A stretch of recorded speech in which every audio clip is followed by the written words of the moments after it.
Public Protector Tuni Madonsela says incompetent RDP housing contractors should not be allowed to operate with impunity as this drains much-needed public resources. And AU mediator Thabo Mbeki announces a deal between Sudan and South Sudan on an oil payments dispute. I'm Richard Brooks.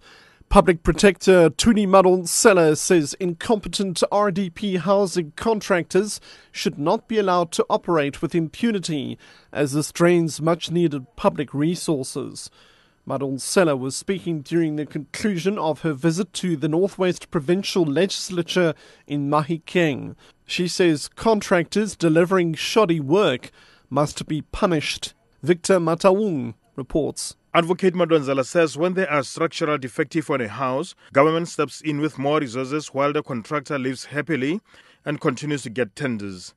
Her comment comes after the distressed community members told her that contractors forced them to sign happy letters that falsely confirmed that projects were delivered according to specifications. There were reports that some projects had been abandoned halfway, though contractors were paid in full for the same jobs. The Public Protector says they will work with municipalities and the provincial government on all the issues raised. Madonsela will be visiting Northern Cape next week. African Union mediator Thabo Mbeki has announced a deal between Sudan and South Sudan on an oil payments dispute that brought the two countries to the brink of war earlier this year. Mbeki says they will discuss a timetable for resuming oil exports through the north. He told reporters in Addis Ababa that all outstanding issues had been resolved, but gave no further details on the agreement. There's been no comment from Sudan or South Sudan. Landlocked South Sudan shut down oil production in January, this after failing to agree to a deal on oil transit fees with its northern neighbour. The dispute has severely impacted the economies of both countries. National Assembly Speaker Max Sisulu and his deputy Noma India Mfaketu says they will defend the court action brought against them by COPE's leader Mosiwa Lekota. The two were served with court papers this week. Lekota wants the ruling by Mfaketu that he should withdraw comments against President Zuma to be declared null and void. He had accused Zuma of having violated his oath of office.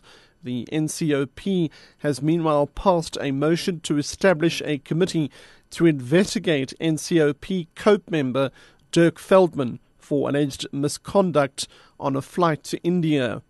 Mercedes Besant has the latest. Mfeketo ordered that Lekota's allegations against the president were serious and could only have been made through a substantive motion in terms of the rules of parliament.